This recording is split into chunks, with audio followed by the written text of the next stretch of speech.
Welcome to వజ్రబుటి. ఇప్పుడు మీరు ఇది బ్లౌజ్ చూస్తున్నారు కదా, మనం సేమ్ శారీలో ఉన్న కలర్ కాంబో తీసుకున్నాం అంతా. మనం ఇది ఎలిఫెంట్స్కి ఇలాగా మధ్యలో ఇలా ఎలిఫెంట్స్ ఇచ్చాను. మొత్తం టోటల్ థ్రెడ్ వర్క్ అండి, ఎక్కడా కూడా ఒక్క బీట్ కూడా వాడలేదు. Total thread work. Customer full thread work అని అడిగారు, సో మన మందికి ఇలా థ్రెడ్ వర్క్ తీసాము. Back hangings. వీళ్ళది ఇంకొక శారీ ఉందండి, ఇది శారీలో వచ్చేసి ఇట్లా సర్కిట్స్ లోటల్స్ వచ్చాయన్నమాట. నేను దానికి డిఫరెంట్గా ఇలా తీసుకున్నాను.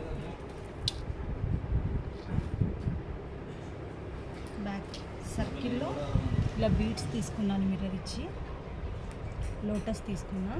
హ్యాండ్స్కి కూడా హాఫ్ సర్కిల్ ఇచ్చా, ఫుల్ సర్కిల్ ఇవ్వలేదు. ఇలా హాఫ్ సర్కిల్లో లోటస్ ఇచ్చా. డిఫరెంట్గా ఉంది కదా, మనం అన్నీ కొంచెం డిఫరెంట్గా డిజైన్ చేస్తామండి. ఎవరైనా కావాలనుకునే వాళ్ళు స్క్రీన్ పైన కనిపించే నెంబర్కి ఆర్డర్ ప్లేస్ చేసుకోవచ్చు. Thank you.